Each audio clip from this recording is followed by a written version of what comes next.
శ్రీ గురుభ్యో నమ. త్రివేణీం మాధవం సోమం భరద్వాజంచ వాసుకి వందే అక్షయవడం శేషం ప్రయాగం తీర్థనాయకం. ప్రయాగ తీర్థంలో ఉన్న దేవతలందరికీ కూడా నమస్కరిస్తూ, భక్తదారి ప్రేక్షకులందరికీ కూడా మాఘ పౌర్ణమి, దీన్నే మహామాఘి అని కూడా అంటారు, మాఘ పౌర్ణమి శుభాకాంక్షలు.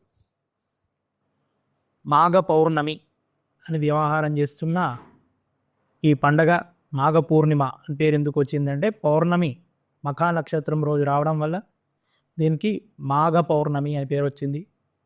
ఈ మాఘ పౌర్ణమి రోజు చేయవలసిన కర్మల లోపల ఖచ్చితంగా చేయవలసింది ఈరోజు నదీ స్నానము, సముద్ర స్నానము అన్నది ప్రత్యేకంగా చెప్పబడి ఉంది ఈరోజు.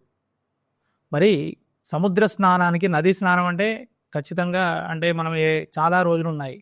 సముద్ర స్నానానికి ప్రత్యేకంగా కొన్ని రోజులు వాటికి ఖచ్చితంగా ఈ రోజుల్లో సముద్ర స్నానం చేయాలి అన్నట్టుగా శాస్త్రం చెప్పబడింది. అందులో ఆషాఢ పూర్ణిమ, దక్షిణాయనంలో వచ్చే 2 పూర్ణిమలు, ఆషాఢ పూర్ణిమ, కార్తీక పూర్ణిమ. ఉత్తరాయణంలో వచ్చే మాఘ పూర్ణిమ, వైశాఖ పూర్ణిమ. ఉత్తరాయణంలో 2, దక్షిణాయనంలో 2. ఈ 4 రోజులు కూడా సముద్ర స్నానానికి విశేషమైన ఫలితం ఉందని చెప్పేసి మనకు శాస్త్రాల లోపల, స్కాంద పురాణం లోపల చెప్పబడి ఉంది.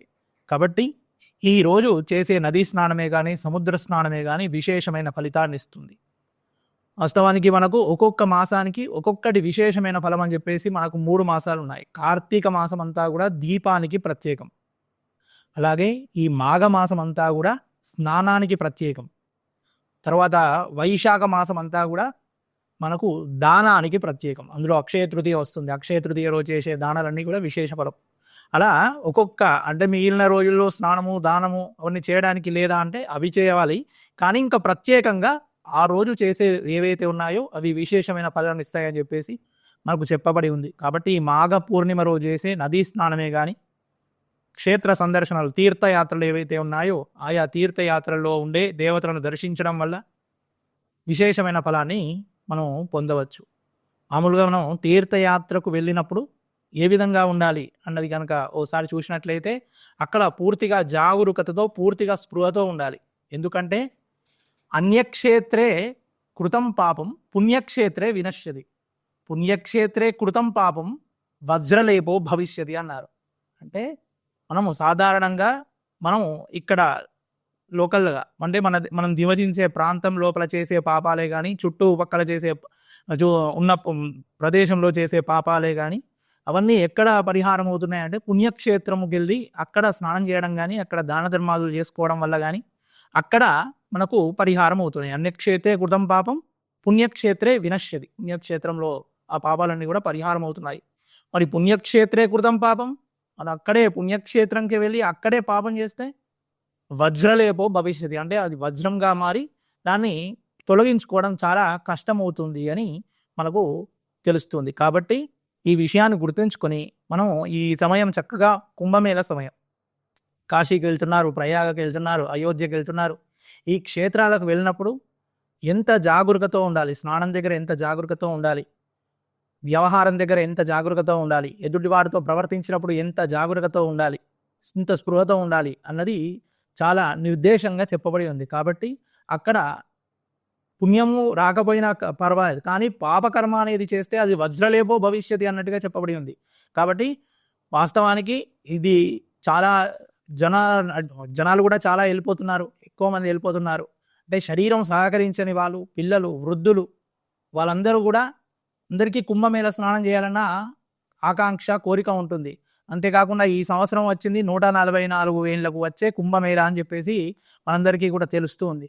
కాబట్టి ఈ కుంభమేళ స్నానం అనేది మనందరికీ కూడా చేసి ఆ త్రివేణి సంగమం, ప్రయాగ తీర్థ రాజుడైన ఆ గంగా త్రివేణి సంగమం లోపల స్నానం చేయాలన్న కోరిక మనందరికీ ఉంటుంది.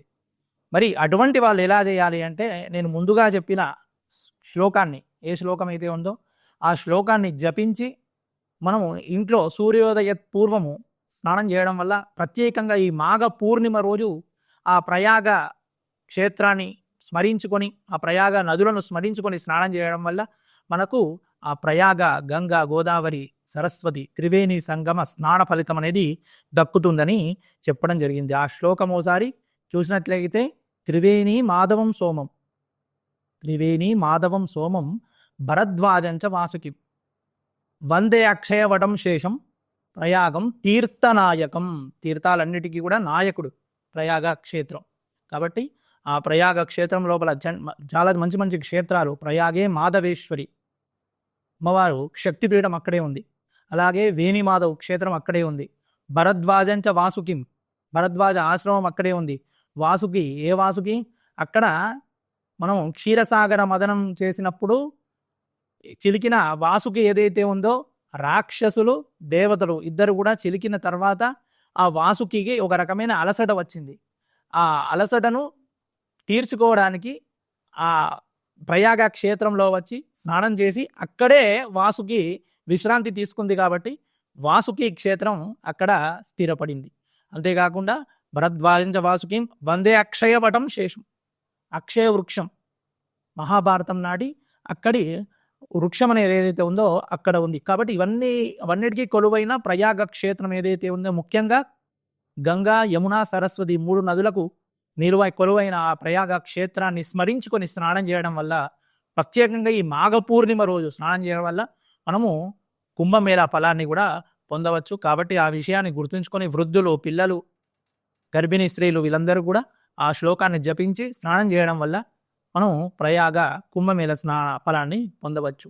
అంతేకాకుండా ఈరోజు మనకు బ్రహ్మాండ పురాణం లోపల లలిత జయంతి కూడా మనకు లలిత జయంతిగా కూడా చెప్పబడి ఉంది. కాబట్టి ఈరోజు కొత్తగా నేర్చుకునే వాళ్ళందరూ కూడా లలిత అమ్మవారి పట్ల భక్తి శ్రద్ధలు కనబరిచి ఈ లలిత అమ్మవారి నామాలను స్మరించడము, కుంకుమార్చనలు, పూజలు, పాటలు పాల్గొనడం వల్ల మనం చక్కగా అమ్మవారి అనుగ్రహాన్ని కూడా పొందవచ్చు. కాబట్టి ఈ మాఘ పూర్ణిమ రోజు, అంతేకాకుండా కృష్ణ పరమాత్మ ధర్మరాజాదులతో చెప్పడం జరిగింది, ఈ మాఘ పూర్ణిమ రోజు ఎవరైతే స్నానం చేయకుండా ఉంటారో వారికి, అంటే ఈ నదీ స్నానమే కానీ లేదంటే స్నానం పూర్తిగా చేయకుండా ఉంటారో వారికి ఆయుక్షీణం అవుతుందని కృష్ణ పరమాత్మ మహాభారతంలో చెప్పినట్టుగా మనకు తెలుస్తుంది. కాబట్టి ఈ విషయాలన్నీ కూడా గ్రహించండి. చక్కగా ఈరోజు చక్కగా దాన ధర్మాలే కానీ స్నాన సంధ్యాదులే సూర్యోదయ పూర్వమే చేసి ఆ మాఘమాసానికి అధిష్టాన దేవత సూర్య భగవానుని అనుగ్రహం వల్ల చక్కగా మనం ప్రతిరోజు కూడా దైనందిన జీవితం లోపల యాక్టివ్గా చక్కగా క్రియాశీలకంగా పనిచేయాలని చెప్పేసి మనము కాంక్షిస్తూ మరొక్కసారి మీ అందరికీ కూడా మాఘ పూర్ణిమ శుభాకాంక్షలు.